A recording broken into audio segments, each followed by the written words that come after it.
सरे चरण संतांची त्यांच्या कृपादाने कथेचा विस्तारू बाबाजी सद्गुरुदास तुका जयाचे केले स्मरण होय सकळ विद्येचे अधिकरण तेच बंधू श्री चरण श्री गुरुचे नमस्कार न्याता काय माझी वाणी मानेल संतांसी रंजवू चित्तासी आपुलिया ओम नमो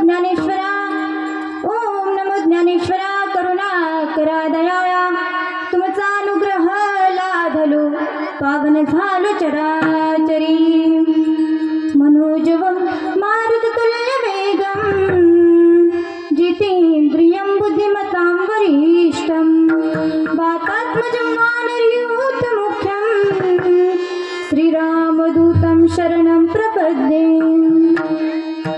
चले आओ जी पवन कुमार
झालो दास पायांचा सारे तीर्थ धाम आपके चरणों में सारे तीर्थ धाम आपके चरणों में हे गुरुदेव प्रणाम आपके चरणों में गुरु मेरी पूजा गुरु गोविंद गुरु मेरा पार ब्रह्म गुरु भगवंत गुरुर्ब्रह्मा गुरुर्विष्णु गुरुर्देव महेश्वरा गुरुर् साक्षात् परब्रह्म तस्मै श्री गुरुवे नमः मस्तक हे पायावरी या वारकरी संतांच्या सेवेलागी सेवक झालो तुमच्या लागलो निजचरणा अहो स्वामी तुकया देवा यावरी न करा हेर जिथे जावे तिथे कपाय सरीसे लाभतो विशेष संत संगे पूर्व पुण्य जरी होती सानुकूळ अंतराय मुळ उपज देते विठला विठला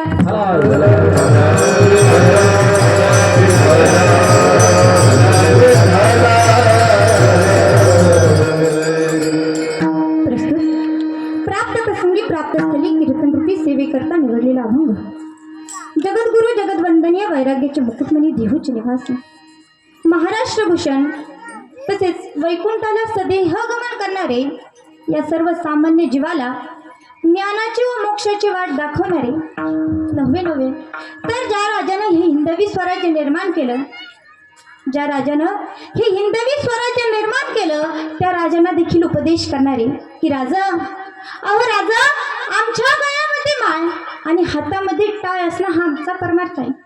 काय म्हणाले? अहो राजा, आमच्या गळ्यामध्ये माळ आणि हातामध्ये टाळ असणं हा आमचा परमार्थ आहे, परंतु ऐका ना राजा, तुमच्या हातामध्ये ढाल आणि तलवार असणं हा तुमचा परमार्थ आहे. असं राजांना देखील उपदेश करणारे पंचमवेद निर्माते जिजाई रमण श्री संत जगद्गुरु तुकोबराय यांचा अवघ्या 4 चरणाचा उत्कृष्ट असा अभंग आज आपण कीर्तन रूपी सेवेकरता निवडलेला आहे. विठ्ठला विठ्ठला.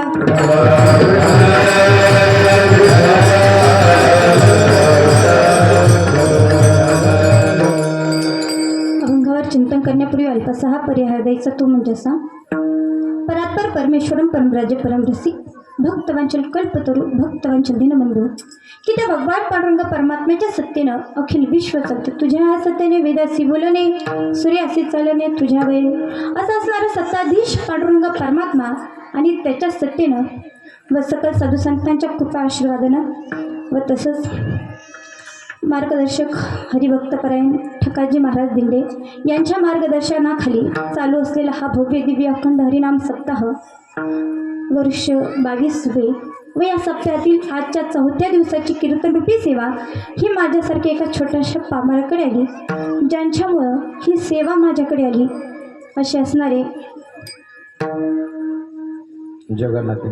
जगन्नाथ महाराज दिंडे यांचे मनापासून आभार मानते व समस्त ग्रामस्थ मंडळी सर्वांच्या चरणी एकता नतमस्तक होते. व ज्याप्रमाणे भगवान परमात्मा, संत बाळूमामा, आई वडील, गुरु महाराज व खाली बसलेले मायबाप ज्याप्रमाणे बुद्धी देतील त्याप्रमाणे अभंग सोडवण्याचा प्रयत्न करी. विठ्ठला विठ्ठला.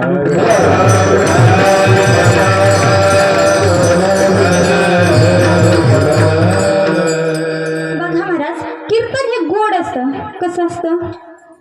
गोड असतं. मग कीर्तनात बसलेली माणसं ही तितकेच गोड असले पाहिजे. आता तुम्ही गोड आहात असं मला वाटण्यासाठी तुम्हीही काही गोष्टी करणे गरजेचे आहे. कीर्तनात बसले की काही नियम पाळायचे. पहिला नियम, कुबड काढून कोणीही बसायचं नाही. बस स्टार्ट. कारण महाराज, आपण एवढ्या सुंदर मातीत जन्माला आलोय, एवढ्या पवित्र मातीत जन्माला आलोय. अहो, या मातीला पवित्र म्हटलंय, या भूमीला पवित्र म्हटलंय. का म्हटलंय?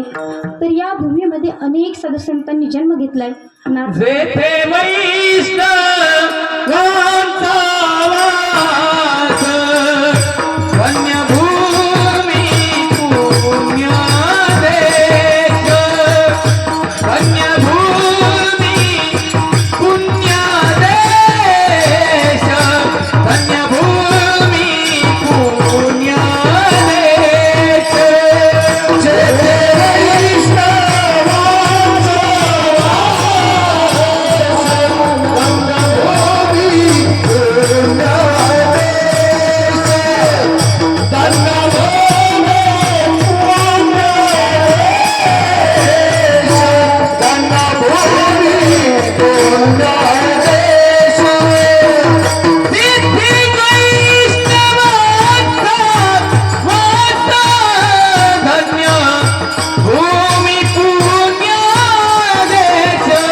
ज्या भूमीमध्ये साधू संत अवतीर्ण झाले त्या भूमीला पवित्र म्हटलं गेलं. अहो, जो जगाचा बाप आहे, जगाचा मालक आहे, जगाचा चालक आहे असं असणारा पंढरीश पांडुरंग परमात्मा तो सुद्धा आपल्या या महाराष्ट्रात राहतो. मग त्या देवाच्या भूमीमध्ये आपला जन्म झालाय, मग आपल्या पाठीचा काना नेहमी कसा असला पाहिजे? कसा असला पाहिजे? वाकलेला नाही हो, ताट असला पाहिजे. म्हणून ताट बसा. आणि दुसरा नियम, चेहरे नेहमी हसरे ठेवा. म्हणजे तुमच्याकडे बघितल्याच्या नंतर मला हे कीर्तन सांगायला आनंद झाला पाहिजे. नाहीतर मला काही ठिकाणी कीर्तनाला गेलं का दुसऱ्यांचे चेहरे बघून झोपच येतात, पण या ठिकाणी कोणाचे चेहरे पडलेले नाही. मग आता जसे चेहरे आहे ना, तसं कीर्तन होईपर्यंत राहू द्या. आणि तिसरा नियम, ज्या वेळेस विठ्ठल विठ्ठल नाव येईल त्या वेळेस मुखाने टाळी आणि हाताने नाव घेतलंच पाहिजे. कोण कोण घेणार? हातवरती करा. चहासाठी म्हणलं काय? म्हणून म्हणते कीर्तनाकडे लक्ष द्या. मी म्हटलं मुखाने टाळी आणि हाताने नाव. आपल्याकडे काही मुखाने टाळी वाजतात काय? नाही ना. म्हणून सांगते कीर्तनाकडे लक्ष द्या. आणि ज्या वेळेस विठ्ठल विठ्ठल नाव येईल त्या वेळेस मुखाने नाव आणि हाताने टाळी वाजवलीच पाहिजे. विठ्ठला विठ्ठला. बघा, इकडच्याने वाजल्या तिकडच्याने नाही वाजल्या. जाऊ द्या, काहीचं देवा प्रेम आहे, काहींचं नुसतं देवाचं नाव घ्यायचं म्हणून घ्यायचं. मला सांगा माता माऊल्यानो, कोणत्याही सणाला तुम्ही पुरणपोळीचा स्वयंपाक करतात की नाही? करतात. मग मला सांगा, तुम्हाला केलेली पुरणपोळी केवढी असते? केवढी असते? ताट भरून. आणि देवासाठी केलेली केवढी असते? मी काही लांबची नाही बरं का, इथलची. केवढी असते? एवढी असते की नाही? हा. मग तुम्ही कधी विचार केलाय का तो भगवंत किती मोठा आहे, तो देव किती मोठा आहे? आपण मंदिरात पाहतो तेवढा सुद्धा देव नाही, आपण देवघरात पुजतो तेवढा सुद्धा देव नाही, आपण कल्पना सुद्धा करू शकत नाही एवढा मोठा.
संतांना सुद्धा सांगता आलं नाही की तो देव केवढा मोठा आहे. म्हणून संत सांगतात एवढा प्रभू भावे. तो देव एवढा मोठा आहे. किती मोठा आहे सांगून जाईल बघा. ज्यावेळेस भगवंताच्या मुलीचं लग्न जमलं त्यावेळेस पत्रिका वाटायचं काम हे गरुडाकडे दिलं. आता गरुडाकडे का दिलं तर गरुडाचा वेग वाऱ्यापेक्षा जास्त आहे आणि गरुड हा भगवंताचं वाहन आहे, म्हणून गरुडाकडे पत्रिका वाटायचं काम दिलं. आणि भगवंत म्हटले, हे बघ गरुडा, सर्व नातेवाईकांना, सर्व देवदेवतांना, सर्वांना लग्नाची पत्रिका पोहोच झाली पाहिजे. पुन्हा लग्न झाल्यावर म्हटलं नाही पाहिजे कोणी की देवाने आम्हाला आमंत्रण दिलं नाही, म्हणून सर्वांना लग्नाची पत्रिका पोहोच झाली पाहिजे. महाराज गरुडजी म्हटले ठीक आहे. महाराज गरुडजी गेले, सर्वांना पत्रिका वाटली. आता पत्रिका वाटायचं काम संपलं आणि गरुडजी भगवान परमात्म्यापाशी आले. आणि भगवानपाशी आल्याच्या नंतर भगवान परमात्म्यापाशी आल्याच्या नंतर हात जोडले आणि सांगितलं, देवा सर्वांना पत्रिका दिली, सर्वांना पत्रिका पोहोच केली. त्यावेळेस देव म्हटले, गरुडा तू एकाला विसरलास. गरुडजी म्हटले, कोणाला देवा? भगवान परमात्मा म्हटले, रे तू माझ्या एका सासऱ्याला विसरलास. आता भगवंताला बायका किती होत्या? किती? 6108. किती? 6108. आता 6108 बायका म्हटल्याच्या नंतर सासरवाड्या ही किती झाल्या? 6108. म्हणजे प्रत्येक सासरवाडीत पत्रिका दिली आणि तुम्ही म्हणतात माझे एक सासरे राहिले. त्यावेळेस भगवंत म्हटले, रे ज्यावेळेस देवता आणि राक्षसांचं युद्ध झालं त्यावेळेस स्वर्गातल्या काही वस्तू समुद्रात पडल्या आणि त्यावेळेस समुद्र मंथन केलं गेलं आणि त्यावेळेस 14 रत्न निघाले. त्यापैकी लक्ष्मी एक निघाली. लक्ष्मी ही माझी बायको आहे, समुद्राची लेक आहे. त्या नात्याने समुद्र माझे कोण झाले? सासरे झाले. मग तू त्यांना पत्रिका दिली का? गरुडजी म्हटले, देवा काय चेष्टा करता? अहो समुद्राला जर पत्रिका दिली आणि समुद्र जर आनंदाच्या भरात लग्नाला आले तर त्यांना बसायची व्यवस्था कुठे करायची? अहो आपण जर प्रॅक्टिकली जर विचार केला तर आपल्या या महाराष्ट्र या भूमीमध्ये या पृथ्वीवर 71% पाणी आहे आणि 29% जमीन आहे. आपली पृथ्वी ही पाण्याच्या कडेने व्यापलेली आहे. मला सांगा, एवढा मोठा समुद्र एवढ्याशा द्वारकेत मावणार होतं का? नाही महाराज, शक्य नाही. पण जिथं भगवान परमात्मा आहे तिथं काही सुद्धा शक्य नाही. महाराज भगवंत म्हटले, मी आहे, तू फक्त पत्रिका द्यायचं काम कर. महाराज गेले, गरुडजी पत्रिका दिली. समुद्रालाही आनंद झाला. आता नातीचं लग्न म्हटल्याच्या नंतर कोणाला आनंद नाही होणार महाराज? समुद्रालाही आनंद झाला. आणि जास्त कशाचा झाला तर भगवान परमात्माने स्वतः आमंत्रण दिले. म्हटल्याच्या नंतर लग्नाला जावं जावाच लागण. ठरल्याप्रमाणे महाराज गरुड हे म्हटले, समुद्रजी म्हटले, आता कोणत्याही परिस्थितीत लग्नाला जायचं म्हणजे जायचं. संग सगळे गाव घेऊन जायचं, पण जायचं म्हणजे जायचं. महाराज बघता बघता लग्नाचा दिवस उजाडला. सर्व पाहुणे मंडळी मंडपात आले, देवदेवता आल्या आणि गरुडजी ही मंडपाच्या बाहेर उभा होते, सर्वांचा सत्कार करत होते. तेवढ्यात गरुडजीने बघितलं की समुद्र येत आहे. महाराज जसं बघितलं तसं गरुडजीचा थरकाप सुटला. गरुडजी पळतच देवाकडे, देवा देवा.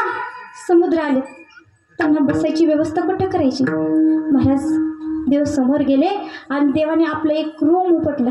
रोम म्हणजे केस. कुठला? डोक्यावरचा नाही, मग हातावरचा एक केस उपटला. आणि केस उपटल्याच्या नंतर जेवढी जागा निर्माण होती ना तेवढ्या जागेमध्ये अख्खा महासागर मावला. आता तुम्हीच तुमच्या हातावरचा एक केस उपटा आणि त्याच्यामध्ये किती लिटर पाणी बसते मला येऊन सांगा. 1 लिटर बसन का? अर्धा ग्लास नाही महाराज, थेंब सुद्धा बसू शकत नाही. पण भगवान परमात्म्याच्या एवढ्या जाग्यात अख्खा महासागर मावला. मग तो भगवंत किती मोठा आहे, तो देव किती मोठा आहे, तरी त्याचं नाव घ्यायला आपल्याला जीवावर येतं. म्हणून सांगते, ज्या वेळेस विठ्ठल विठ्ठल नाव येईल त्या वेळेस मुखाने नाव आणि हाताने टाई वाजवलीच पाहिजे. विठ्ठल विठ्ठल.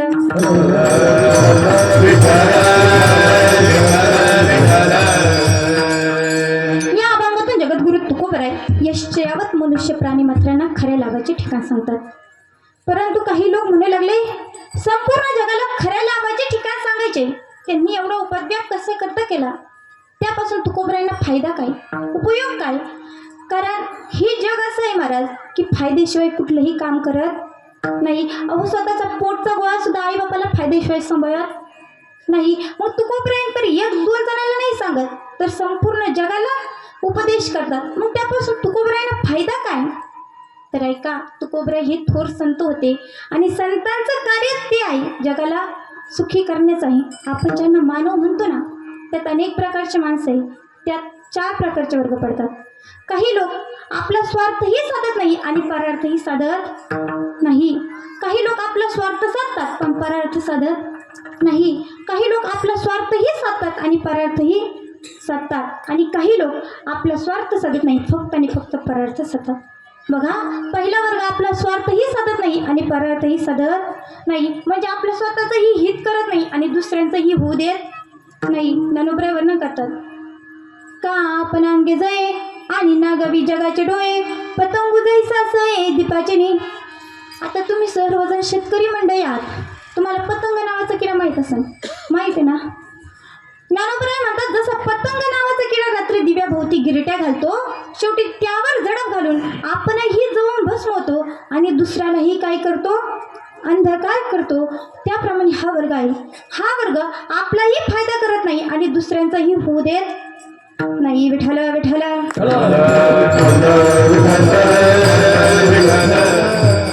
काही लोक आपला स्वार्थ साधतात पण परार्थ साधत नाही. आपल्या स्वार्थासाठी दुसऱ्यांचं नुकसान झालं तरी चालेल, ते काही पाहणार नाही, फक्त आणि फक्त आपला स्वार्थ साधतात.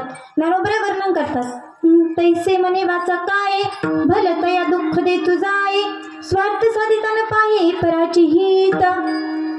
हा फक्त आपला स्वार्थ साधतो, आपल्या स्वार्थासाठी दुसऱ्याला मनाने, वाचेने, शरीराने फक्त दुसऱ्याला दुःख देत राहतो. आणि तिसरा वर्ग असा आहे की तो आपला स्वार्थही साधतो आणि परार्थही साधतो. ज्ञानोबराय वर्णन करतात, का फिडित पाप ताप, पोकीत तिरीचे पादप, समुद्र जाई आप गंगेचे जैसे, का जगचंद फेडी तू, श्रेयची राव घडी तू, निघे जैसा भास्व तू प्रदक्षिणे. गंगा ही स्वार्थही साधते आणि परार्थही साधते, कारण समुद्राला मिळणं हा तिचा स्वार्थ आहे, परंतु ती प्रवाह रूपाने वाहत असताना अनेक लोक तिच्यामध्ये स्नान करतात आणि पवित्र होतात. महाराज, आपण जर आंघोळ करताना एक श्लोक म्हटलं ना की आपलं अख्खं पाप निघून जातं. कोणतं? पापोहम पाप कर्माहम पापात्मा पाप संभव त्रयीमां कृपया गंगे सर्व पाप हया भवम. हा श्लोक जर आंघोळ करताना म्हटलं तर आपलं सर्व पाप जातं, जे न कळत आपल्याकडून घडलंय ते पाप सगळं निघून जातं. म्हणून गंगा ही स्वार्थही साधते आणि परार्थही साधते. तसं सूर्याचं उगवणे आणि मावळणं हा त्याचा स्वार्थ आहे, परंतु संपूर्ण जगाला प्रकाश देणं हा त्याचा परार्थ आहे. काही सांसारिक लोक पण खूप परमार्थ करतात, हे पैसे वगैरे कमवतात, घर खर्च भागवतात आणि काही पैसा धर्मासाठीही खर्च योग्य करतात, योग्य प्रकारे धन मिळवतात आणि योग्य ठिकाणी खर्च करतात. जोडून या धन उत्तम व्यवहारे उदास विचार वेच करी. हा वर्ग आपला स्वार्थही साधतो आणि परार्थही साधतो. पण शेवटचा वर्ग असा आहे, तो आपला स्वार्थ साधत नाही, फक्त आणि फक्त परार्थ साधतो. जगाचे कल्याण संतांचे विभूती, जगाचे कल्याण संतांचे विभूती, जगाचे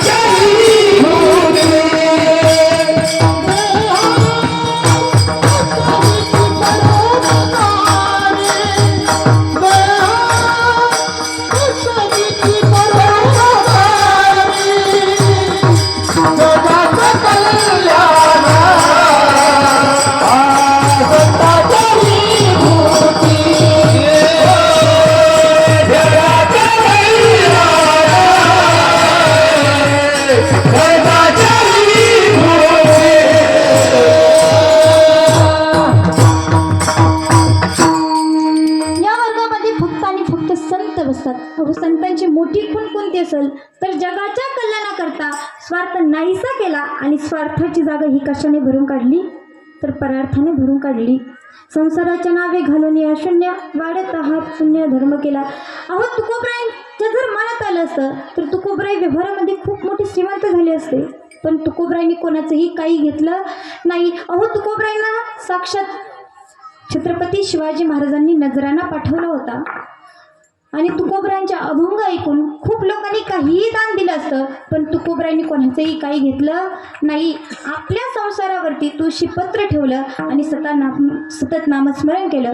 अहो, तुकोबरायांची व्यवहारामध्ये परिस्थिती काही चांगली होती का? त्यांच्या परिस्थितीचे ते स्वतः वर्णन करतात.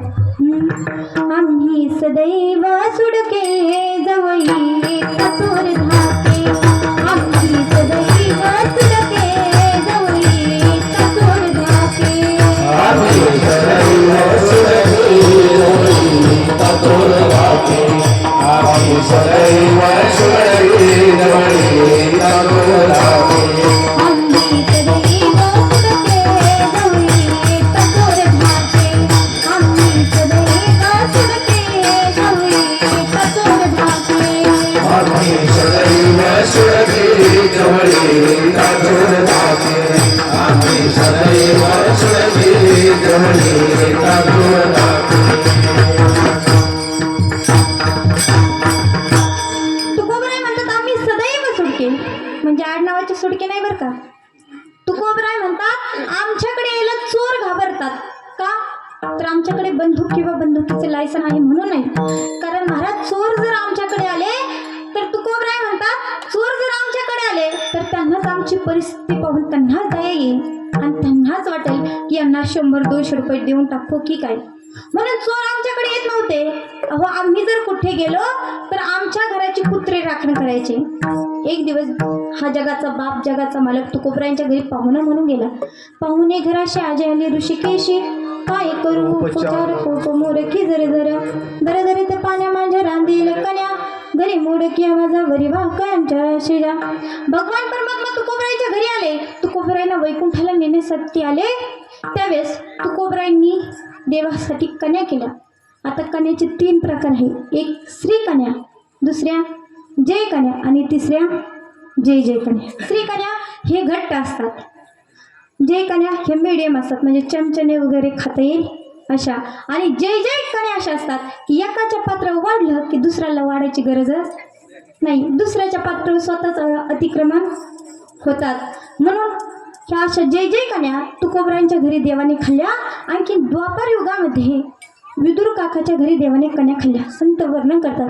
चल विदुरा घर जावे उद्धवजी, चल विदुरा घर जावे उद्धवजी, चल विदुरा घर जावे उद्धवजी, चल विदुरा घर जावे उद्धवजी, चल विदुरा घर जावे उद्धवजी, चल विदुरा घर जावे उद्धवजी, चल विदुरा घर जावे उद्धवजी, चल विदुरा घर जावे. सबरी की बोल सुगंधी की चावल, सबरी की बोल सुगंधी की चावल, रुचि रुचि भोजन जावे, चल विदुरा घर जावे उद्धवजी, चल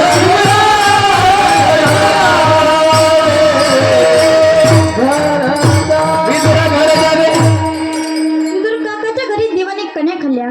ज्यावेळेस कौरव पांडवांचं युद्ध होणार होतं त्यावेळेस भगवान परमात्मा स्वतः कौरवांकडे शिष्टाई करण्यासाठी आले. त्यावेळेस दुर्योधनाला वाटलं की भगवान परमात्म्याने आपल्याकडून युद्ध करावं, आपल्याकडून भगवान परमात्म्याने यावं.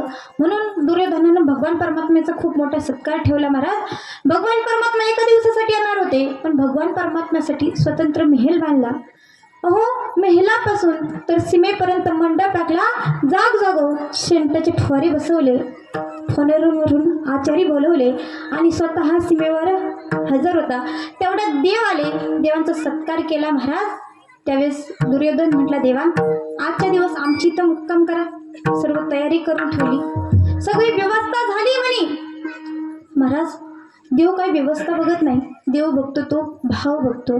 भगवान परमात्मा म्हटले, मी विदुर काकाच्या इथून आमंत्रण घेऊन आलो, मी तिथं जाणार आहे. महाराज हे ऐकलं विदुर काकानं. विदुर काका पळतच घरी गेले आणि काकीला सांगितलं की आज भगवान परमात्मा आपल्याकडे जेवायला येणार आहे. तोपर्यंत मी काय करतो, असं करतो, भगवान परमात्म्यासाठी दही दूध तूप लोणी घेऊन येतो.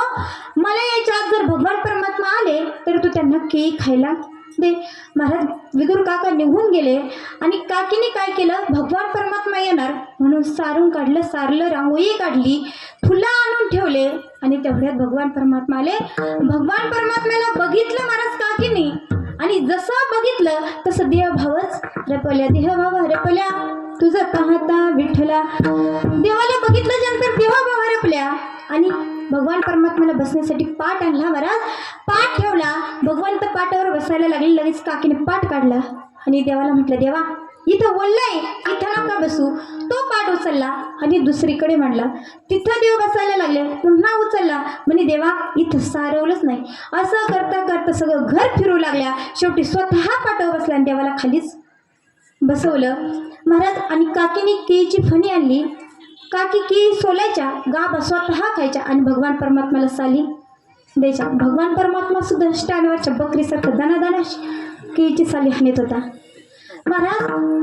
केळीची साली भगवान परमात्मा खातोय, काकी गाभा खाते आहे. तेवढ्यात विदुर काका आले.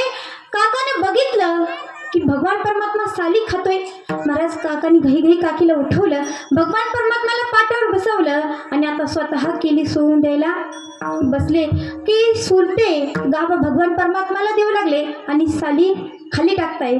त्यावेळेस देव म्हटले, काका काकी देत होता ती केळीची फणी काही संपली का? अहो ती लईच गोड होती.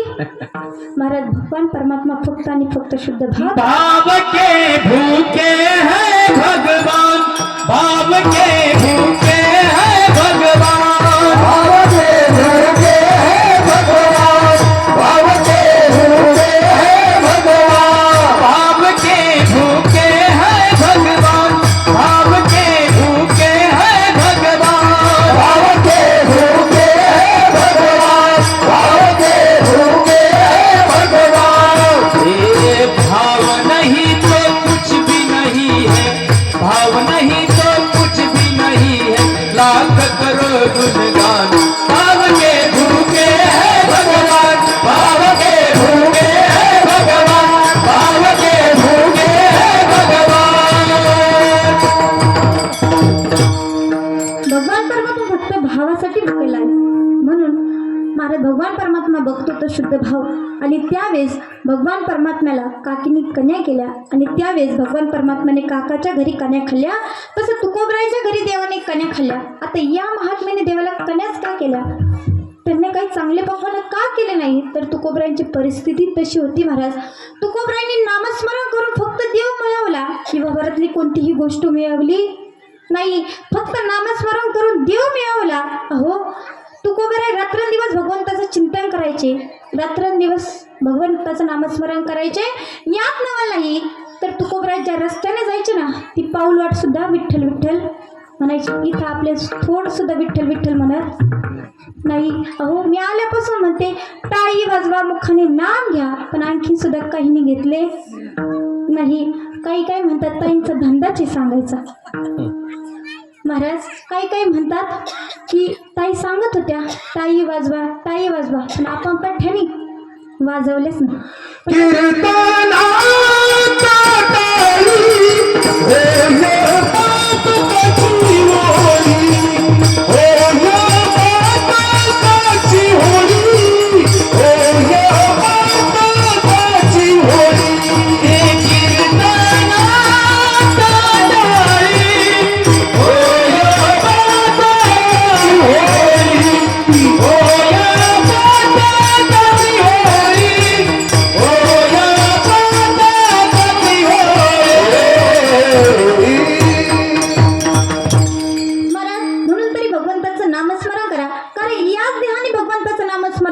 बाकीच्या जन्मामध्ये करता येत नाही.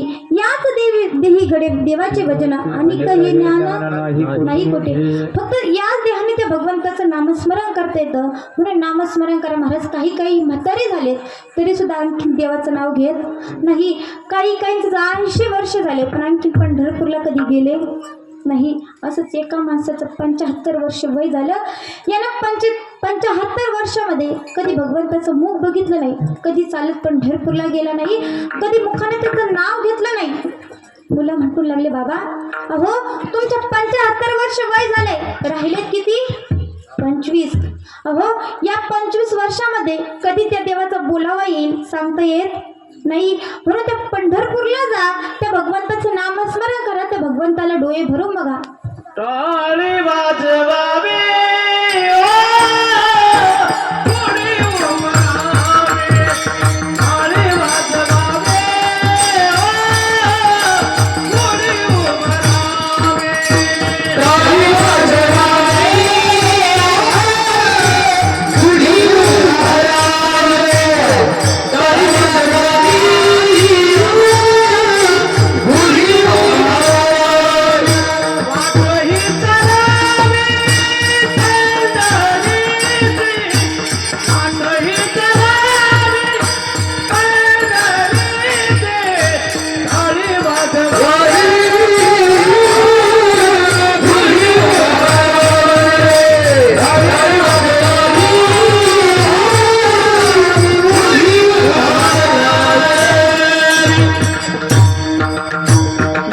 वाटही चलावी मुलं म्हटली लागलेले, बाबा अहो एकदा तरी पंढरपूरला जा. त्यावेळेस तो म्हणू लागला, पंढरपूरमध्ये काय? सगळेच म्हणतात पंढरपूरला जा, पंढरपूरला जा. अरे पंढरपूरमध्ये गेल्याच्या नंतर काय होतं? मुलं म्हटले, बाबा अहो पंढरपूरमध्ये सगळेच चांगले जातात असं नाही, पंढरपूरला सगळेच चांगले जातात असं नाही. बाबा काही तुमच्यासारखेही जातात, पण बाबा ऐका ना, ते येताना तसे होऊन येत नाही, तर शुद्ध होऊनच येतात. खट नट यावे शुद्ध होऊन जावे. खट नट यावे शुद्ध होऊन जावे. घटनाट यावे शुद्ध होऊन जावे. घटनाट यावे शुद्ध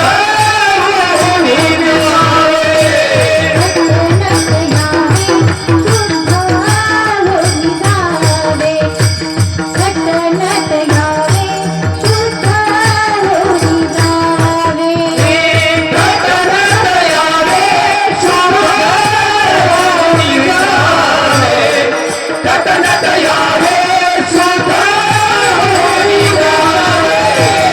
गंडी पीती भावे सुख में आज. गंडी पीती भावे सुख में आज. गंडी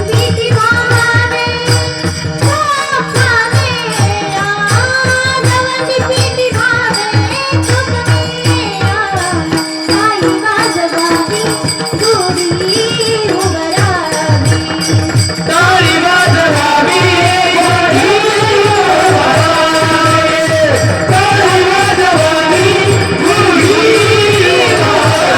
उभरावे. टाळी वाजवावी गोरी उभरावे.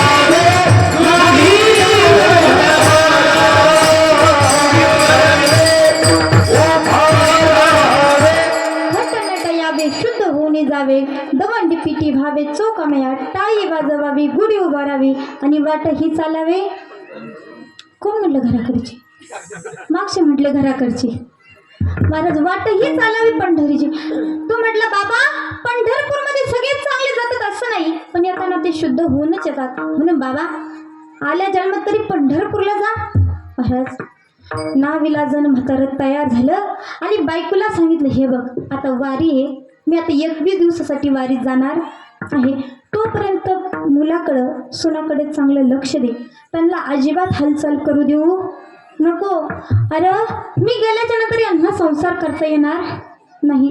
महाराज म्हातार माणसाची एक लई घाण सवय असते, ते पारावर बसतात आणि पारावर बसल्याच्या नंतर त्यांच्या गप्पा सुरू होतात, फक्त त्यांच्या गप्पा चोरून ऐकायच्या. एक म्हातारा दुसऱ्या म्हाताऱ्याला म्हणताय, अरे राम भाऊ मी गेल्याच्या नंतर माझ्या पप्प्याचा संसार नीटनाटका होत नसतो. अरे माझी भावकी पप्प्याला चांगलं खाऊ देणार नाही, त्याला संसार करता येत नाही, त्याचा संसार होणार नाही, तू मरून बघ, त्यापेक्षा भारी पप्प्या संसार करेन.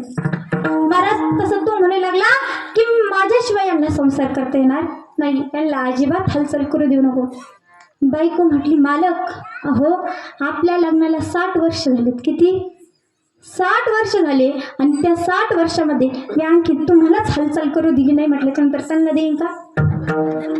महाराज तो म्हटला, तसं नाही ग, पण तुला सांगतोय मी. म्हणले ठीक आहे महाराज, बघते मी. आणि महाराज तो माणूस निघाला आणि पंढरपूरला निघाला, वारीत चालला. 2 किलोमीटर अंतरावर गेला. त्याच्या काय लक्षात आलं काय माहीत, पुन्हा माघारी आला. दरवाजावर थाप टाकली. बायकोने दरवाजा उघडला, बघितलं तर मालक म्हणे, अहो मालक म्हणे 21 दिवसासाठी चाललोय असं सांगून गेला आणि 2 तासातच माग आला. त्यावेळेस तो म्हटला, ग मला माहीत आहे तू जरा विसरभोळी आहे. अगं तू सकाळी देवाला दिवा लावला पण तू विझवला का नाही हे बघण्यासाठी मी इथपर्यंत आलो. अगं तू विसरभोळी आहे, तेल किती जण? ती म्हटली, अहो मालक मला काही येडं समजलं का? अहो मालक मला माहीत नाही का मी विसरभोळी आहे, म्हणून मी विसरायचं कामच ठेवलं नाही. अहो मालक उजव्याने लावला आणि डाव्याने विझवला. अहो मालक दिव्याची काळजी करायला मी इथं आहे, पण मला सांगा तुम्ही एवढे लांब चालत गेले पुन्हा चालत आले, तुमची चप्पल किती झिजली असेल? तो म्हटला, मला काही येडं समजलं का? हे पाय दोन्हीच्या दोन्ही खिसात घालून आले. महाराज असं करता पुन्हा तो पंढरपूरला निघाला. पंढरपूरमध्ये गेला, मुक्काम करत पंढरपूरमध्ये गेला. आता कधी पंढरपूरला गेलेला नव्हता. पंढरपूरमध्ये गेल्याच्या नंतर रूम भाड्याने केली, रूममध्ये राहिला. दुसऱ्या दिवशी उठला आणि मंदिराकडे निघाला. मंदिरात कशी गेला आणि डायरेक्ट बारीला घुसला. गावातल्या लोकांनी बघितलं. गावातले लोक म्हणू लागले, अरे राजा कुठं निघाला? अरे लगेच देवाकडे जाता येत नाही, लगेच देवाचं दर्शन घेता येत नाही. अरे या संतांनी आपल्याला नियम घालून दिलाय की आधी चंद्रभागेचं स्नान करावं लागतं. चंद्रभागे स्नान तुका मागे हे स्नान, आधी ते चंद्रभागेचं स्नान करावं लागतं. महाराज पुन्हा बाहेर आला आणि चंद्रभागे स्नान केलं आणि चंद्रभागेतून आता वाळवंटात आला. वाळवंटात मध्ये आल्याच्या नंतर चहडत वासुदेव आले. वासुदेवाच्या डोक्याला मोरपिसाचा टोप आहे, भाळावरती वैष्णवी गंध आहे, गळ्यावर मध्ये तुळशीच्या माई आहे, हातामध्ये चिपळा आहे, एका हातामध्ये विणा आहे आणि वासुदेव आले. आता वासुदेव आल्याच्या नंतर वासुदेव काही शांत येत नाही. वासुदेव म्हणतच आले, विचार ज्ञानोबरायाला देहुचार तुकोबरायाला जेजुरीचार खंडेरायाला पंढरीचार पांडुरंगाला माई वाचून रड नाही अन जाळा वाचून काढ नाही. दन पावल वसुदेवाला, दन पावल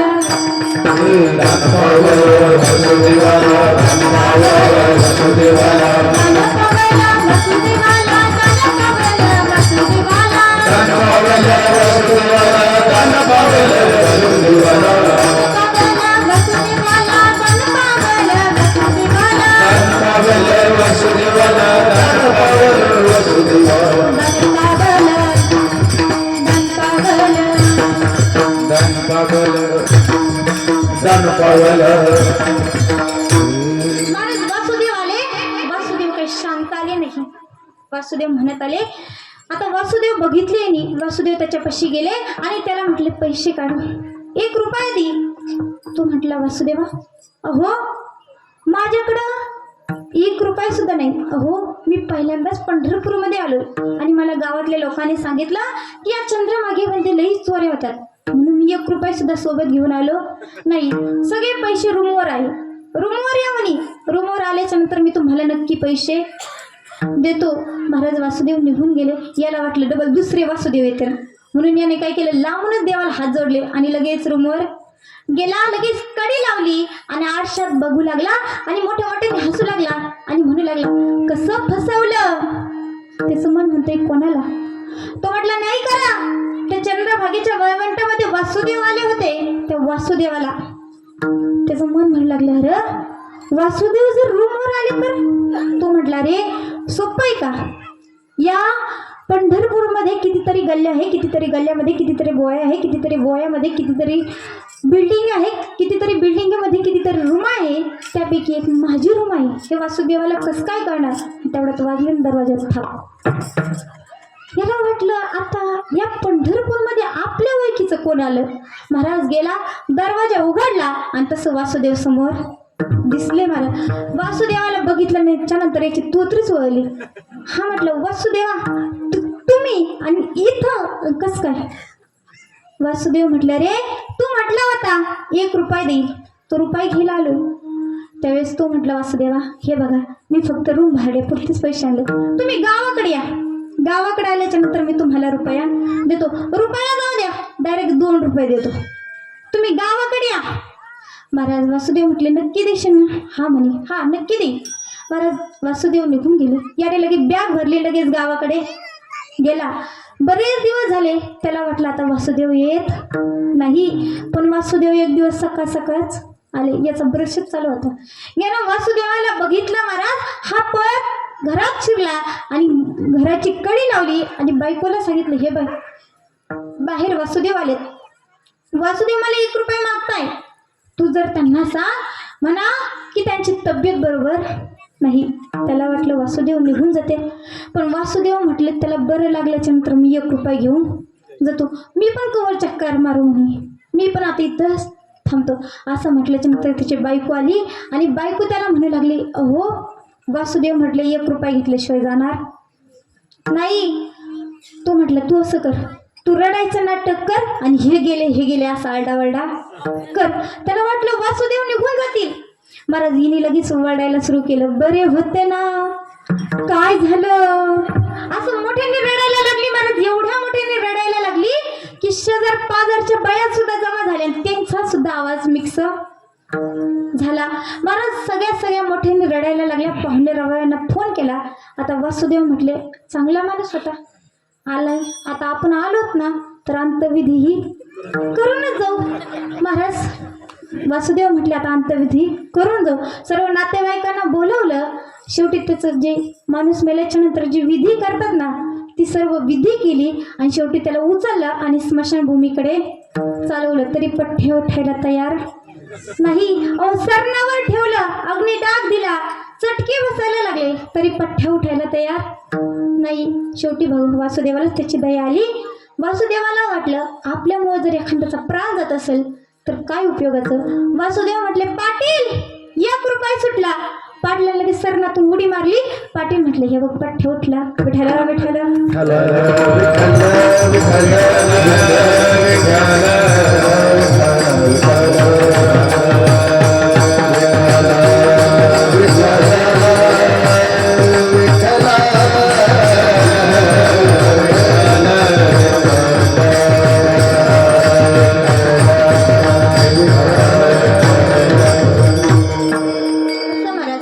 काही लोकांचं अख्खं आयुष्य जातं प्रपंच करता करता, पण संसार सुटत नाही. पण तुकोबरायांनी आयुष्यामध्ये कधी सुद्धा भगवंताचं नाम विसरले नाही. सतत भगवंताचं नामस्मरण करत राहिले, सतत भगवंताचं चिंतन करत राहिले. अहो आपल्या स्वतःच्या संसाराची होळी केली आणि भगवंताचं नामस्मरण केलं आणि जगाच्या कल्याणाकरता अभंग रचना केली. म्हणून जगाच्या कल्याणाकरता निघालेल्या संतांच्या ठिकाणी त्याग असावा लागतो.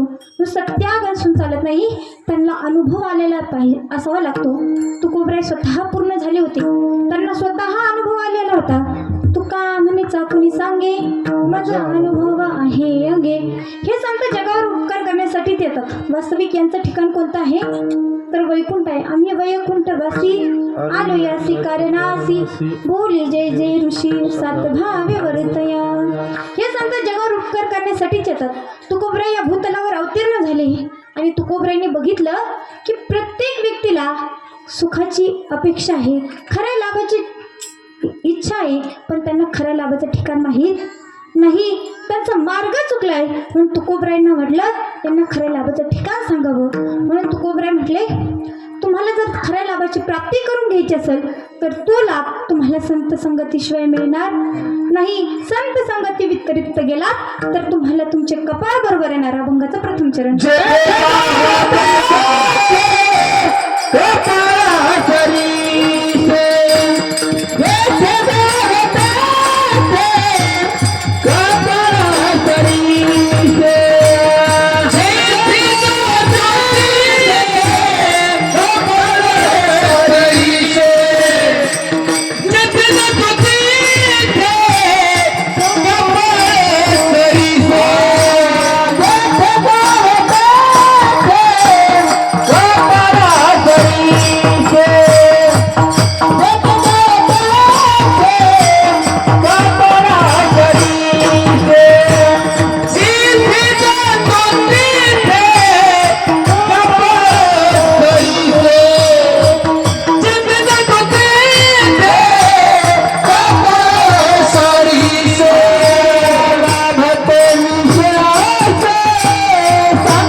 जेथे जावे तिथे कपाय सरीचे लाभतो विशेष संत संगे.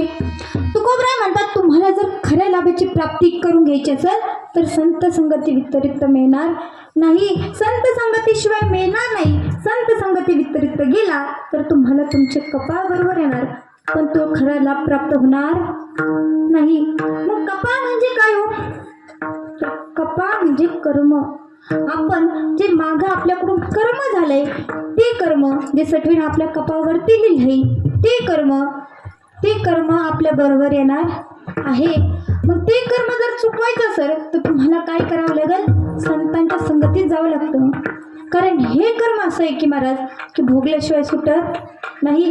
कर्म आपलं जाऊ द्या पण देवाला सुद्धा चुकलं नाही. देवाच्या बापाला सुद्धा चुकलं नाही.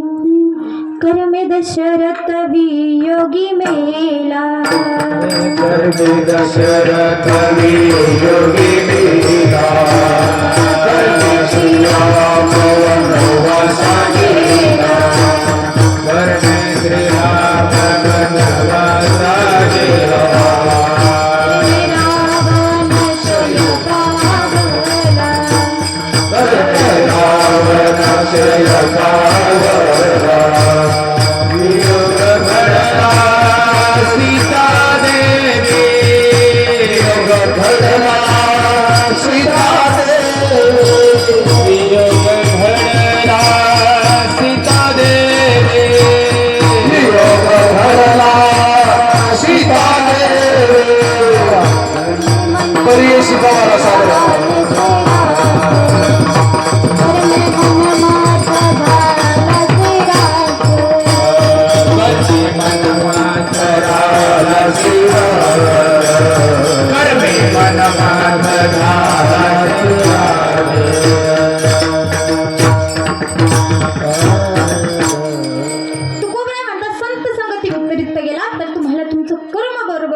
कारण सटवीनं जे लिहिलंय ते चुकत नाही. म्हणून संत संगती करा. का हो? कोणी संतांची संगत केली? कोणाचं कर्म कोणाची संगत संतांनी केली? संतांची संगत कोणी केली? तर ऐका, बाळप्पा बागडीनं संतांची संगत केली. कोणाची केली? तर माझ्या मामाची संगत संतांनी केली. ऐका, हा बागडी काही मामाकडे चांगल्या भावनेने गेला नव्हता. बाळू मामाच्या तव दरोडा टाकायला गेला होता तरी सुद्धा संतांनी त्याला जवळ घेतलं आणि जे कर्म होतं ते संतांनी त्याचं पुसलं. बघा, ज्यावेळेस येरकटीच्या माळावर माझ्या मामाचा तळ पडला, जसा माझ्या मामाचा तळ पडला तसा अख्ख्या गावामध्ये वाऱ्यासारखी बातमी पसरली की येरकटीच्या माळावर कोणीतरी धनगर आलाय. त्याला जणू आदमापूरचा राजा म्हणतात. असं म्हणतात की त्याच्याकडे भरपूर अशी संपत्ती आहे, 1000-1200 बकरी आहे, भरपूर अशी माणसं सेवेला आहे. महाराज जसं अख्ख्या गावामध्ये बातमी पसरली आणि त्या गावामध्ये बाप्पा बागडे नावाचा एक दरोडेखोर राहत होता, चोर राहत होता. त्याच्या कानावर बातमी गेली की यरकटीच्या माळावर कोणीतरी धनगर आलाय. त्याला जणू आत्मापूरचा राजा म्हणतात. असं म्हणतात भरपूर अशी संपत्ती सोबतीला आहे. महाराज जसं त्याच्या कानावर बातमी गेली तसं त्याला फार आनंद झाला, एवढा आनंद झाला महाराज. पण ऐका, हा बाळाप्पा बागडी चोर होता, हा दारोडेखोर होता, पण कसा होता? तो प्रामाणिक होता. यानं कधी कोणा महिलेवर हात टाकला नाही, यानं कधी कोणाला आड रस्त्यावर कधी अडवलं नाही, यानं गरिबाचं घर कधी लुटलं नाही. हा असणारा बाळाप्पा बागडी मोठमोठ्या चोऱ्या करायचा, मोठमोठे दरोडे टाकायचा. असं असणारा बाळाप्पा बागडी त्याच्या कानावर बातमी गेली की यरकटीच्या मावर कोणीतरी धनगर आलंय, भरपूर अशी संपत्ती सोबतीला आहे. महाराज जसं त्याच्या कानावर बातमी गेली तसं त्याला एवढा आनंद झाला, एवढा आनंद झाला. तो म्हटला आता काही हो, पण या धनगराच्या तो दरोडा टाकायचा म्हणजे टाकायचा. या धनगराच्या तो जर दरोडा टाकला आणि तो दरोडा जर नीटनेटकं पार पडला तर म्हणे आपल्या आयुष्याची चिंताच मिटून जाईल. मग आपल्याला छोटमोठ्या चोऱ्या करायची काही गरज राहणार नाही. महाराज सहज सकाळी उठला आणि बाळूमामाच्या तळावर गेला, लांबून तळाची पाहणी करू लागला. त्याच्या लक्षात आलं या धनगराच्या तळावर जो तो जातोय तो परत येताना कपाळाला भंडारा आहे, मुखाने त्याचं नाव घेतोय. अरे यांना नेमकी काय होतंय? अरे कोण तू धनगर? हे सर्व त्याला मामा काय म्हणतात? अरे काय आहे त्यांच्या नावामध्ये? काय हे सर्व त्याचं नाव घेतात? महाराज तेवढं एक बाळूमामाचा भक्त बाळूमामाच्या दर्शनाला गेला. बाळूमामाचं दर्शन झालं आणि पुन्हा परत यायला लागला. कपाळाला भंडारा आहे आणि मुखाने जय बाळूमामा जय बाळूमामा म्हणत चालला. तेवढं बाळाप्पा बागडे आता राहावं ना. बाळाप्पा बागडे त्याच्याकडे गेला आणि त्याला म्हणू लागला, अरे कोण तो धनगर? तुम्ही त्याला मामा म्हणतात, त्याचं मुखाने नाव घेतात, कपाळाला भंडारा लावतात. अरे तुम्हाला नेमकी झालंय तरी काय? अरे का त्याचं नाव घेतात? तर त्यावेळेस तो म्हटला, ऐक बाळाप्पा बागडी, अरे त्या धनगराचं नाव घेतल्याच्या नंतर, त्या बाळूमामाचं नाव घेतल्याच्या नंतर या देहाचा उद्धार होतो. यात नवल नाही तर या जीवाचा सुद्धा उद्धार होतो. कारण त्या बाळूमामाचं नाव हे गोळ्यापेक्षाही काय आहे? गोड. मामा तुमच्या दर्शनाची मनी माझ्या ओढ, मामा तुमच्या दर्शनाची मनी माझ्या ओढ. अहो बाळू मामा नाव तुमचं गुळाहून गोड, गुळाहून गोड. बाळू मामा नाव तुमचं गुळाहून गोड, गुळाहून गोड. बाळू मामा नाव तुमचं गुळाहून गोड, गुळाहून गोड. बाळू मामा नाव तुमचं गुळाहून गोड, गुळाहून गोड. मामा तुमच्या दर्शनाची मनी माझा ओढ, मामा तुमच्या दर्शनाची मनी माझा ओढ. अहो बाळू मामा नाव तुमचं गुळाहून गोड, गुळाहून गोड.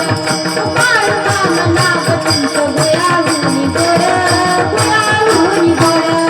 बाळू मामा नाव तुमचं गुळाहून गोड, गुळाहून गोड. बाळू मामा नाव तुमचं गुळाहून गोड, गुळाहून गोड.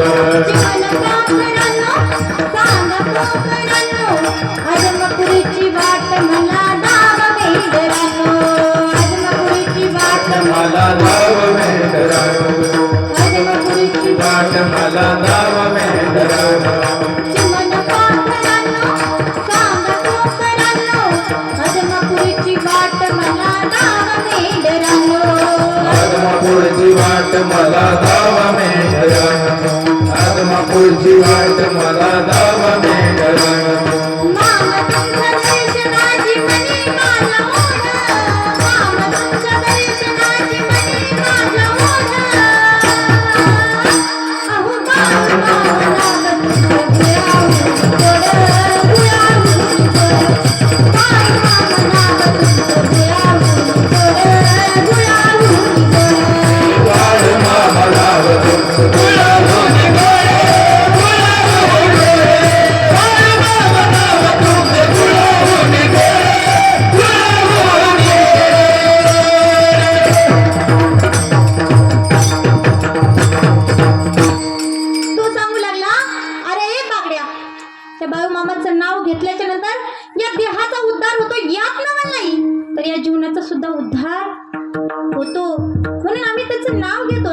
मध्येच तो भक्त निघून गेला.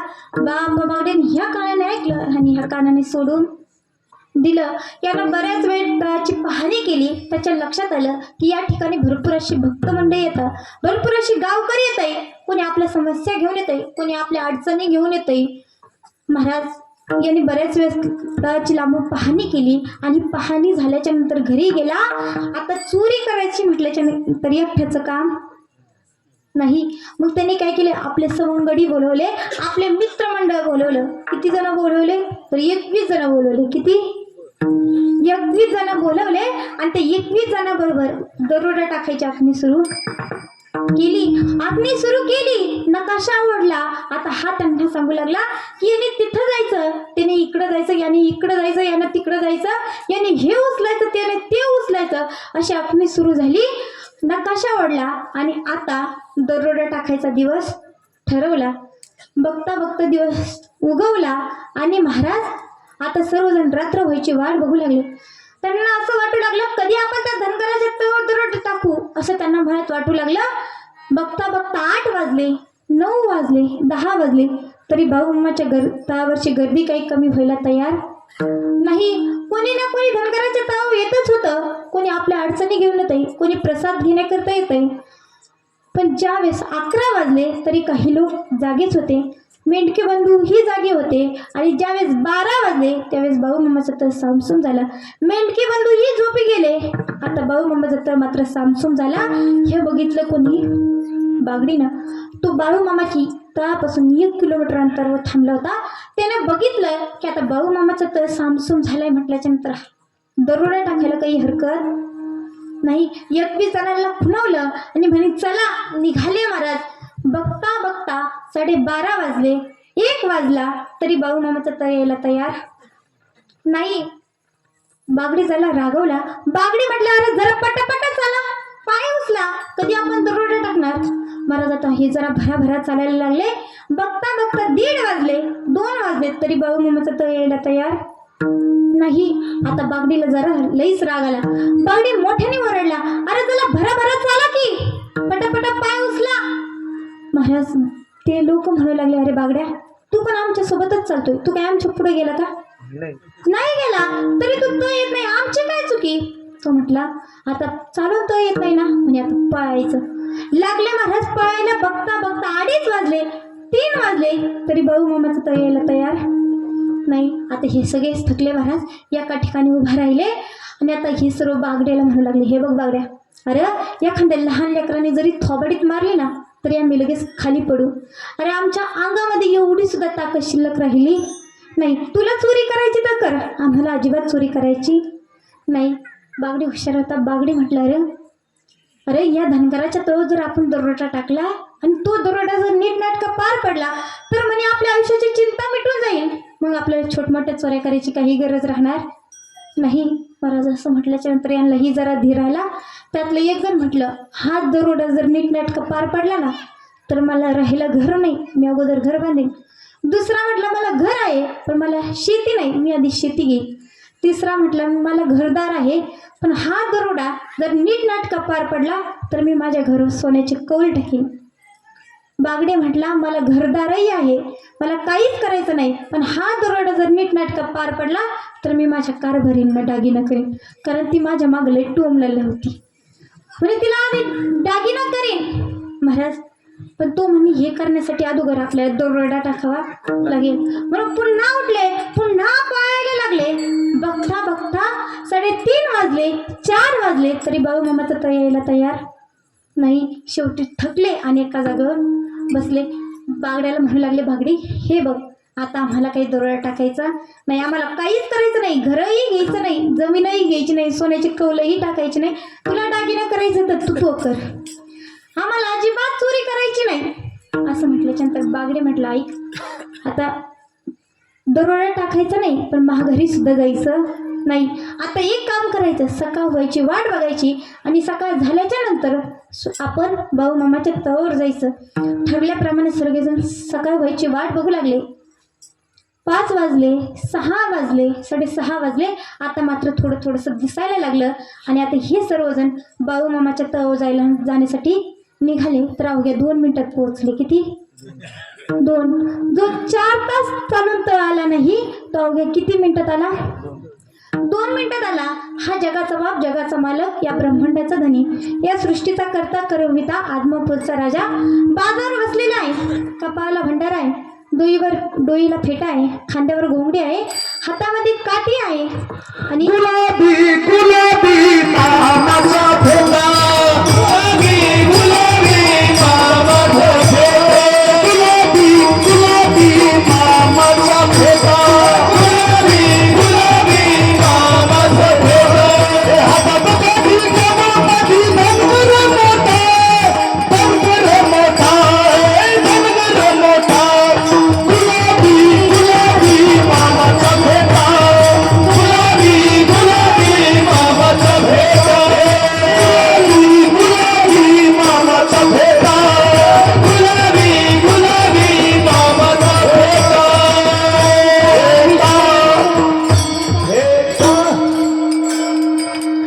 विठ्ठल विठ्ठल महाराज एवढं देखणं रूप माझ्या मामाचं हे मी बघितलं महाराज, आणि मामाचं देखणं रूप बघितच राहिले महाराज. हा बाळू मामा हातामधल्या काठीनं रिंगण आखत होते. मामा खाली बघताय आणि मामाने आवाज दिला, अरे बागड्या, आलंच का लेका? महाराज जसं बागडीने आवाज ऐकला त्याचा थरकापच सुटला. तो म्हटला, ज्या धनगराला आपण आयुष्यात बघितलं नाही तो धनगर आपल्याला तर नावासकट ओळखतो.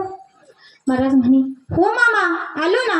मामा समोर गेला, मामा समोर हात जोडले, बोला ना मामा.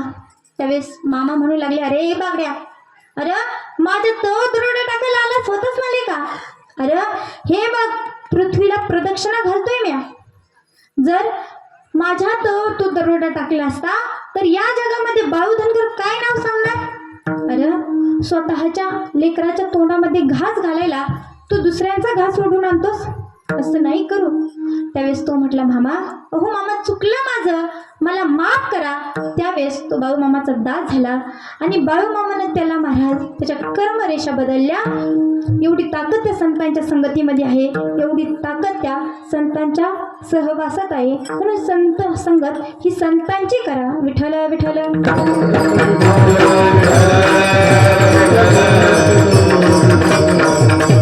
म्हणून तुकोबराय म्हणतात, तुम्हाला जर तो खरा लाभ प्राप्त करून घ्यायचा असेल तर संत संगती करा. संत संगती व्यतिरिक्त गेला तर तुम्हाला तुमचे कपाळ बरोबर येणार आहे. पण का हो, त्या संतांची संगत, त्या संतांची भेट आम्हाला कशी होईल? तर पुण्याने होईल अभंगाचं 2 चरण.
त्या भगवंताचं नामस्मरण करावं लागेल, त्या भगवंताचं चिंतन करावं लागेल.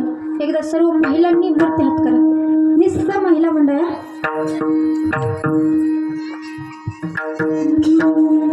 कोणीच म्हणायचं नाही. नामदेव जनाबाई, नामदेव जनाबाई, मोठ्याने. सोपन काका मुक्ताबाई, सोपन काका मुक्ताबाई, नामदेव जनाबाई, सोपन काका मुक्ताबाई, नामदेव जनाबाई, सोपन काका मुक्ताबाई. मधल्या बाया म्हणत नाही, काही म्हटलं ना मागचा, विठ्ठल विठ्ठल.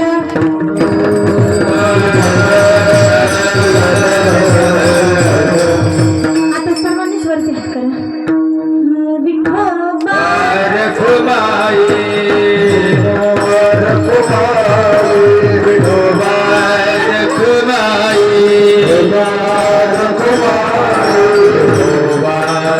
रखुमाई,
सच्चिदानंद सद्गुरु साईनाथ महाराज की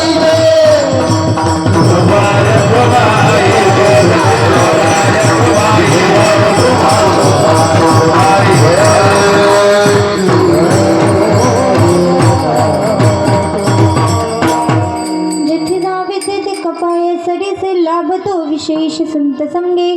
पूर्व पुण्य जरी होती सानुकोय, अंतराय मुळ उपजते येथे. भाग्य तरी नवे धन पुत्रधारा, निकट वासवरा संतान पायी. पूर्व पुण्य जरी होती सानुकोय, अंतराय मुळ उपजते येथे.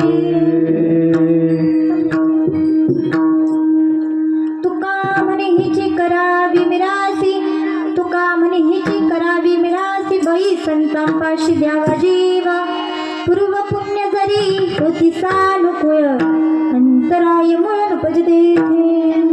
असो यथामते यथा अवकाश अभंगावर चिंतन करण्याचा प्रयत्न केला. जे काही बरोबर असेल ते हरिभक्तपरायण गुरुवर्य समाज प्रबोधनकार भागवताचार्य विजयताई महाराज बनसोड यांचे आहे.